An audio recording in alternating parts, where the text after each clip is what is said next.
I'm Christy Nelson here with your connection and a look at what's happening in North Texas. We start with the tragedy in Johnson County, which is where a little boy died over the weekend. Fast-moving floodwater swept the child right out of his mother's arms. This is Lucas Warren, and he was just 4 years old when he drowned late Saturday night along a rural stretch of County Road 528. Water from a nearby creek was well out of its banks and over the road.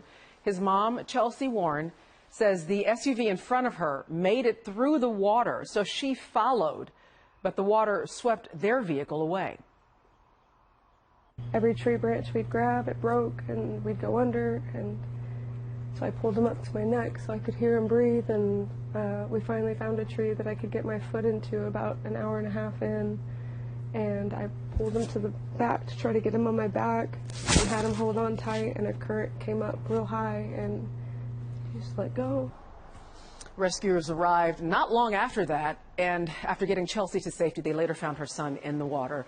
Chelsea Warren told us that she wonders why the road was not closed. A Johnson County emergency official says there had not been a high water report until this rescue call came in. It's very tragic. Let's check in with Kevin now. Kevin, are we expecting more heavy rain? Nothing like we saw this past weekend. We had those rainfall totals in Johnson County over 4 inches, and some folks picking up 5 to 6 inches of rainfall. But right now, at least that view of our TxDOT cam takes us into I-20. This is LBJ and the Marvin D. Love Freeway. The freeways are dry right now, but they could change later this afternoon into the evening. We have a level 1 that is a marginal risk into Dallas-Fort Worth. Along the Red River counties, we have a slight risk as a level 2.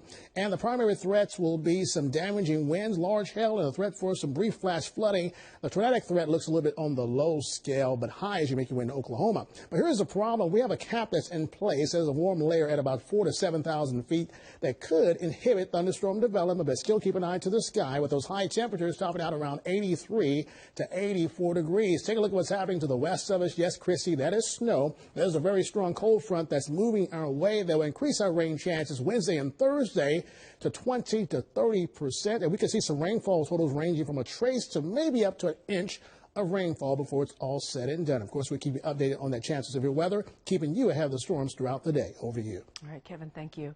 $20 million from the Environmental Protection Agency will go to areas in Dallas County, Tarrant County, and others. President Biden signed the Inflation Reduction Act into law 2 years ago, in part to transition the country to renewable energy. The president of Local 20 says some of that federal money will go to apprentices as they install solar panels.